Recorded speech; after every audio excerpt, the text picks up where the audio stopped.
कैसे हैं आप सभी लोग। मैं हूँ शिवांगी चौहान, आपकी बायो मेंटर, और आप सभी का वेलकम करती हूँ अमेजिंग से चैनल ऑफ अनअकैडमी में, जहां आज हम बात करने वाले हैं फीमेल रिप्रोडक्टिव सिस्टम के बारे में। तो मैं आपको बता दूं कि ये आपकी प्रो सीरीज है जहां पे हर एक चैप्टर को बहुत ही चंक्स में हम कंप्लीट कर रहे हैं। तो आज की वीडियो है 5th video for the same chapter called reproduction how life continues.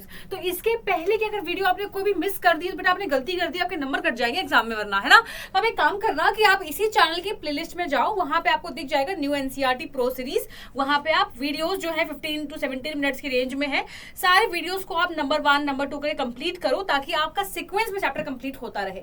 अब बात करते हैं आज के कॉन्सेप्ट्स के बारे में। तो आज हम डिस्कस करने वाले हैं कि किस तरह फीमेल रिप्रोडक्टिव सिस्टम हेल्प करता है रिप्रोडक्शन प्रोसेस में।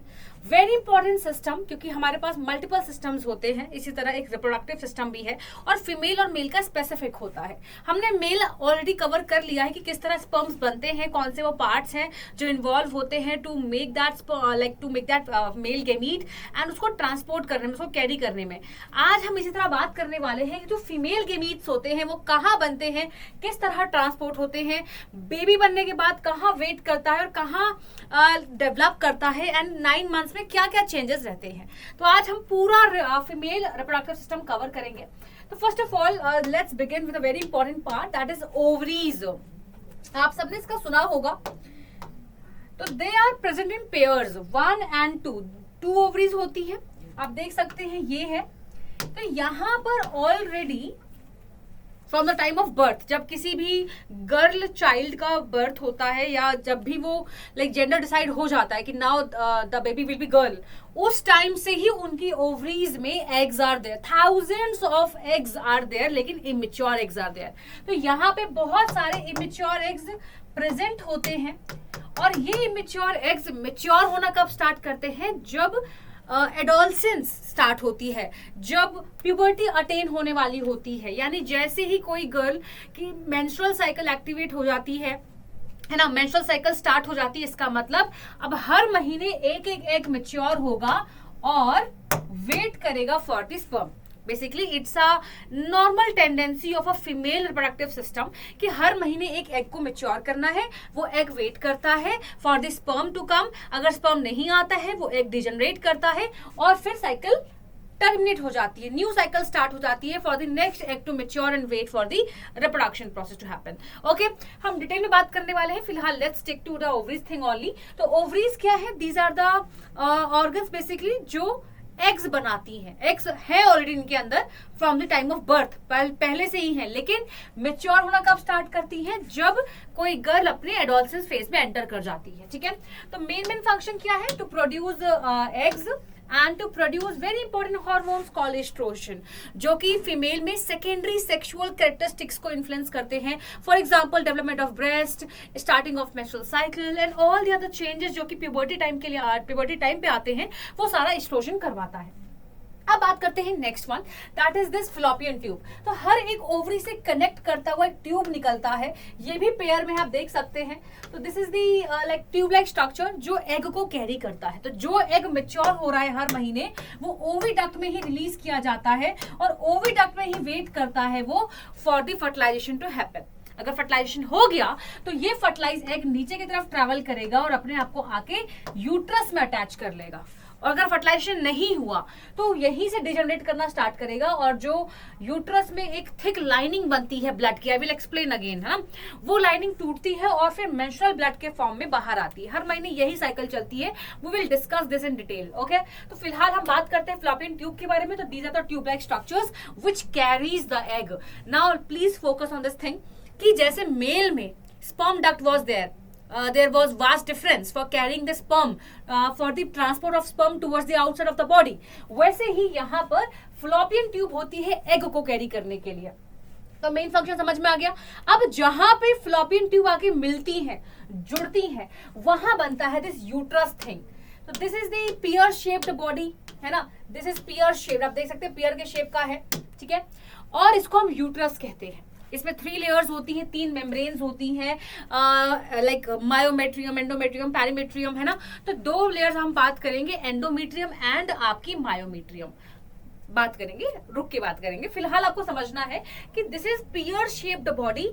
अगर बच्चा बनता है, जब प्रेगनेंसी होती है, जब मदर की बॉडी में बेबी होता है, तो यही होता है, यहीं पे बेबी अपने आप को अटैच करके यहीं पे बड़ा होता है 9 मंथ्स के लिए। तो uterus is the site where the developed like where the developing embryo जो है स्टे करता है फॉर द 9 मंथ्स। यहीं पे इसको सारा न्यूट्रिशन मिलेगा, सब कुछ मिलेगा। अब मैंने बताया लेयर्स होती हैं, तो यहाँ पर यूट्रस में there is a inner layer called endometrium. Endometrium.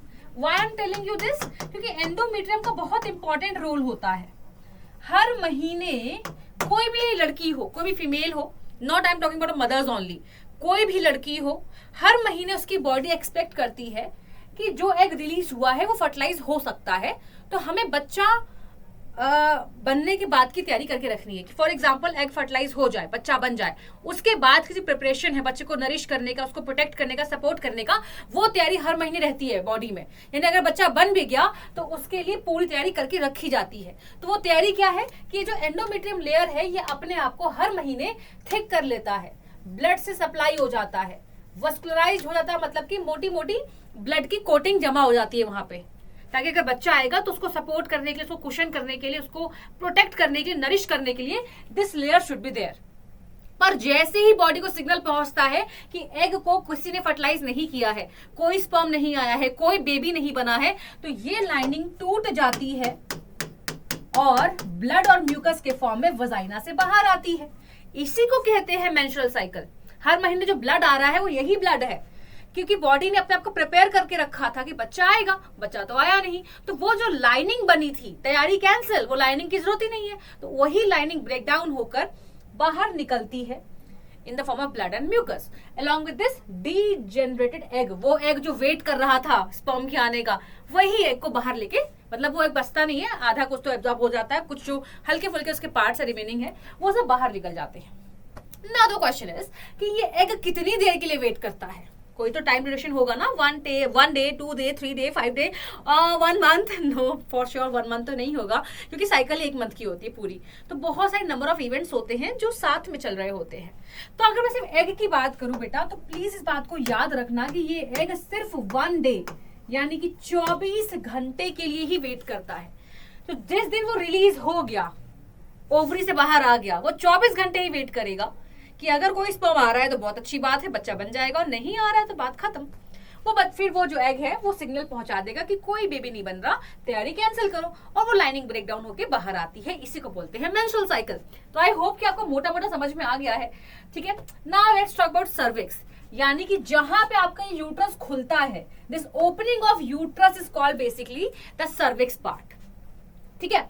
Basically uterus की जो ओपनिंग है फाइनली वो यहाँ पे खुलती है वजाइना पार्ट में, लेकिन वजाइना से कनेक्ट कौन कर रहा है? That path, that canal is known as cervix, ठीक है। तो यूट्रस खुलकर सर्विक्स के थ्रू वजाइना में जाके फाइनली ओपन होता है। तो दिस इज द पाथ जो कि वजाइना पे जाके खुलता है, ठीक है। तो opening of the uterus which is leading towards the vagina is called the cervix, and finally the vagina part. So vagina is basically the entry point for the sperms and exit point for the baby. आपको मालूम होना चाहिए कि जो baby यहाँ पे develop हो रहा है वो बेबी कहाँ से बाहर निकलेगा? वजाइना से बाहर निकलेगा। जो स्पर्म्स अंदर जा रहे हैं वो कहाँ से जा रहे हैं? वजाइना के थ्रू अंदर जा रहे हैं। तो ये दोनों आपको पाथ पता होना चाहिए कि एग्जिट पाथ भी है और एंट्री पाथ भी है फॉर द स्पर्म्स।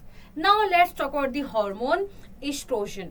तो आपने ऑलरेडी क्लास 8थ में एडोलसेंस चैप्टर में पढ़ा होगा कि estrogen is very important hormone for the adolescence phase, for the puberty phase, जहां पे जितनी भी चेंजेस आते हैं, जब कोई गर्ल चाइल्ड अपने अडल्टहुड में एंटर कर रही होती है, तो बीच की जो ट्रांजिशन जर्नी है, the development of breast, the starting of the menstrual cycle called menarche, right, everything is basically influenced by this hormone called oestrogen,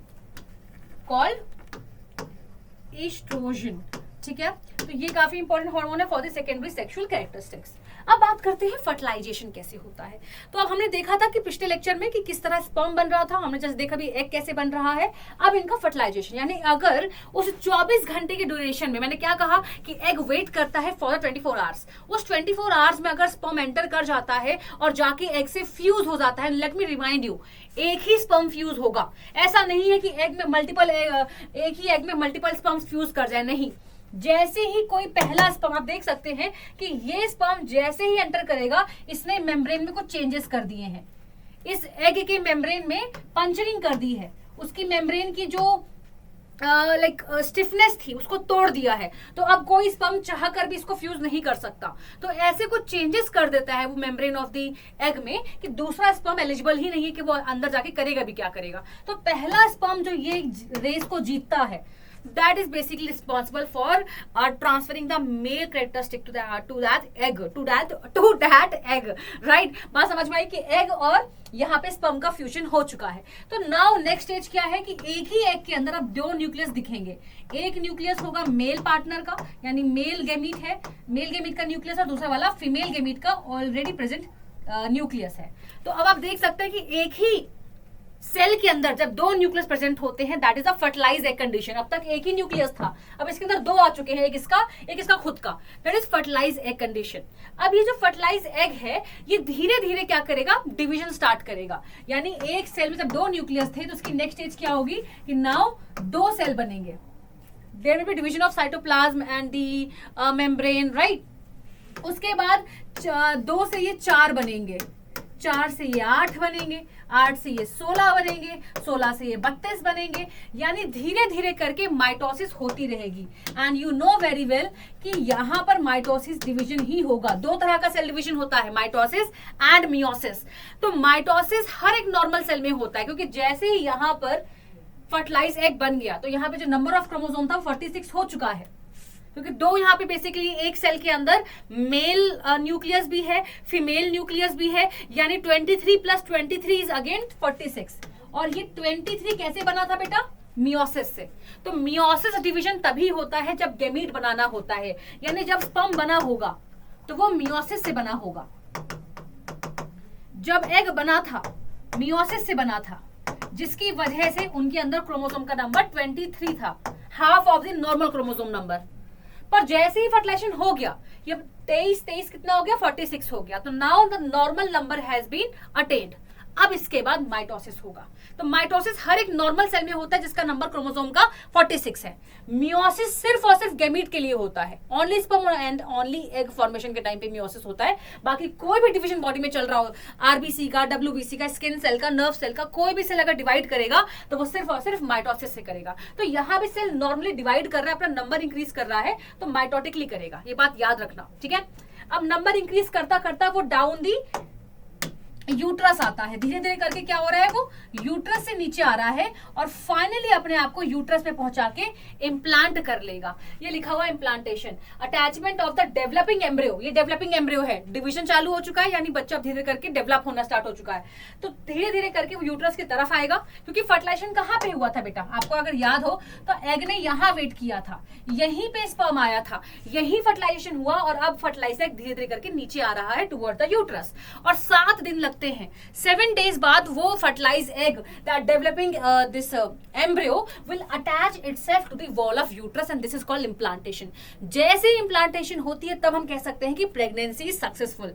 pregnancy को हम प्रेगनेंसी कब कहेंगे, जब इम्प्लांटेशन हो जाएगा, तभी वो प्रेग्नेंट लेडी कहलाएगी कि pregnancy is done now. Okay, now the trimesters of pregnancy, यानी कि फेजेस। अब जैसे ही बच्चा अपने आप को इम्प्लांट कर लेगा यूट्रस में, फिर हर हफ्ते महीने कुछ कुछ चेंजेस बच्चे में होते रहेंगे। फिंगर्स डेवलप होंगी, हेयर्स आएंगे, हार्ट, किडनी जैसे इंपॉर्टेंट ऑर्गन्स फंक्शन करना धीरे करके स्टार्ट करेंगे, बनना स्टार्ट करेंगे, फंक्शन करना स्टार्ट करेंगे। यानी ये पूरी 9 months की जर्नी होती है। इस 9 months में बेबी अपने आप को फुली डेवलप करता है। ट्राइमेस्टर वाइज होता है, पहला ट्राइमेस्टर, दूसरा ट्राइमेस्टर, तीसरा ट्राइमेस्टर। इसका मतलब है कि पहले के 3 महीने, next 3 months, then again next 3 months। तो 3, 6, 9 टोटल 9 हो गए। यानी पहले के 3 months first trimester, next 3 months second trimester, उसके अगले के 3 months is the third trimester. तो 3 ट्राइमेस्टर होते हैं, टोटल 9 months होते हैं। जैसे बच्चा डेवलप करता है और फाइनली डेवलप होने के बाद वो वजाइना से बाहर आ जाता है, एंडिंग दैट जेस्टेशन पीरियड, यानी कि that developing period. Now what is menstrual cycle? तो मैंने आपको इसका हल्का सा जस्ट पहले ही दे दिया था कि जब यहाँ पे बहुत सारे इमेच्योर एग होते हैं, हाँ, एक और सवाल आता होगा बच्चों के दिमाग में कि 2 ओवरीज हैं, तो कौन सी ओवरीज एग को मैच्योर करेगी, क्योंकि दोनों के पास इमेच्योर एग्स हैं, तो कौन सी ओवरी इनिशिएट करेगी बेटा? तो इसमें एक प्रॉपर कोऑर्डिनेशन होता है, इनको पता होता है कि कौन सी वाली ओवरी करने वाली है, तो दूसरी वाली नहीं करती। फिर तो एक एक करके करते हैं ये लोग, लड़ाई झगड़ा नहीं होता कि हम भी करेंगे, बहुत रेयर होता है। अगर ऐसा हो रहा है कि दोनों ने कर दिया तो ट्विंस बनने के केस ट्विंस बनने के केस बढ़ जाते हैं, क्योंकि 2 एग आ गए, 2 स्पर्म फर्टिलाइज कर सकते हैं, तो 2 बेबी बन सकते हैं, राइट? तो ट्विंस का केस बन जाता है।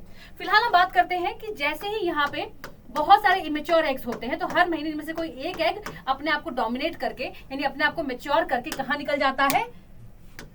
फ्लोपियन ट्यूब में निकल जाता है। कहाँ पे? फ्लोपियन ट्यूब में। तो यहां से वो यहां तक ट्रैवल करता है, और यहीं पे वेट करता है, क्योंकि this is the fertilisation site. अगर किसी स्पर्म को आना होगा तो वो यहीं आएगा, यहां वेट करता है 24 आवर्स के लिए, फॉर 24 आवर्स।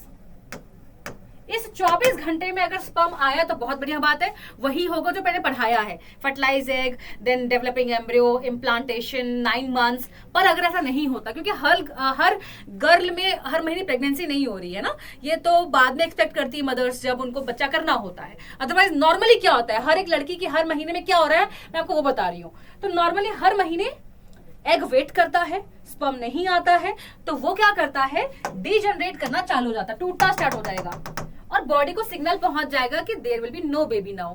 तो जो यहाँ पे यूट्रस में थिकनिंग ऑफ एंडोमेट्रियम हुई थी बाय द ब्लड वेसल्स, मैंने कहा था ना कि हर महीने जो एंडोमेट्रियम लेयर होती है अपने आपको मोटा कर लेती है, वस्कुलराइज कर लेती है, रिचली ब्लड सप्लाई हो जाती है, तो वो उसको सिग्नल पहुंच गया कि now the baby will not come. तो ये लेयर जो है वो किसी काम की नहीं है, तो ये लेयर टूट जाती है, और यही लेयर ब्लड और म्यूकस के फॉर्म में बाहर आती है। इसी को बोलते हैं menstrual cycle, that is the shedding of uterine lining blood through vagina when the fertilisation does not अकर।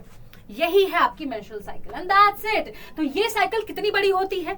1 महीने के लगभग मान लो आप, है ना? तो कितना होता है इसका average? That is from 28 days to 35 days. It depends from like person to person, क्योंकि हर एक लड़की की अपनी साइकिल अलग है। क्यों? क्योंकि उसकी लाइफस्टाइल अलग है, उसका खाना पीना अलग है, उसका इन्वायरमेंट अलग है। तो depending upon that things cycle length can very, but average यही होता है 28 से 35 दिन तक की साइकिल होनी चाहिए। साइकिल की स्टार्टिंग यहाँ से होती है, जिस दिन से ब्लीडिंग स्टार्ट होती है। तो जो सबसे पहला फेज है वो ब्लीडिंग वाला होता है, दैट इज द लाइक जो पहला दिन होते हैं, पहले से 5 दिन, यानी फर्स्ट 5 डेज या फर्स्ट 3 डेज, 3 से 5 दिन तक ब्लीडिंग होती है। तो this is called menstrual cycle, sorry this is called menstruation phase, जहां पे ब्लीडिंग हो रही है, ब्लड बाहर आ रहा है, ठीक है। नेक्स्ट जो आपके दिन होते हैं दैट इज वापस से building of the uterine lining, यानी ब्लीडिंग खत्म हो गई, बॉडी को मालूम चल गया कि वापस से नई साइकिल करनी है। तो यहाँ पे अगले ही जैसे मतलब मान लो साइकिल की स्टार्टिंग पॉइंट क्या है, साइकिल का स्टार्टिंग पॉइंट है फर्स्ट डे, पहले दिन से ही साइकिल की स्टार्ट हमने कब कर दिया? जिस दिन से ब्लीडिंग स्टार्ट हो गई, वो पहला दिन होता है साइकिल का। और उस दिन के बाद से नई साइकिल स्टार्ट हो भी चुकी है, यानी जिस दिन ब्लड स्टार्ट हुआ उस दिन से ही न्यू साइकिल भी स्टार्ट हो गई है। तो पहले 5 दिन मान लो कि ब्लीडिंग हो गया तो मेंस्ट्रुअल फेज हो गया। नेक्स्ट डेज में क्या होता है कि जो यूट्रस की लाइनिंग टूट गई है वो वापस से बनना स्टार्ट होती है, क्योंकि उनको लगता है कि अब फिर से बच्चा आ सकता है अगले महीने, ठीक है। और साथ ही साथ ओवरीज में नया एग मेच्योर होना भी स्टार्ट हो जाता है, यानी कि जो इमेच्योर एग्स है उसमें से एक जो है वो मेच्योर होना स्टार्ट कर देगा, ठीक है। And then again 14th day is very important. इस साइकिल का जो 14th डे होता है उस दिन होता है ओवुलेशन, यानी जो एग मेच्योर हो गया है वो अपने आप को ओविडक्ट में एंटर करवाता है। This is called ovulation. The day जिस दिन एग रिलीज होता है ओविडक्ट में, that is called ovulation day, ठीक है। एंड वही 24 आवर्स के लिए वेट करता है। उसके बाद अगेन सिग्नल पहुंच जाते हैं कि बेबी तो आया नहीं है, तो अगेन सब कुछ वही होने वाला है कि लाइनिंग जो है वो टूटना स्टार्ट करेगी, एंड फिर से वापस हम पहुंच जाएंगे डे 1 में। तो ये साइकिल रहती है फीमेल्स में, एंड दैट्स इट, ओके। तो दैट्स इट। तो आज के लिए इतना काफी है। अगले लेक्चर में बात करेंगे अबाउट द कॉन्ट्रासेप्टिव डिवाइसेस, कि अगर प्रेगनेंसी नहीं चाहिए तो क्या कर सकते हैं, right. So this is it for today's lecture. थोड़ा सा लेंदी हो चुका है, I am so sorry for that, and thank you so much for this session. कुछ भी डाउट हो, कुछ भी दिक्कत हो तो आप मेरे टीजी में मुझसे आके पूछ सकते हैं। Biology by Shivangi is my Telegram channel. मिलते हैं नेक्स्ट वीडियो में, bye bye, take care, see you all.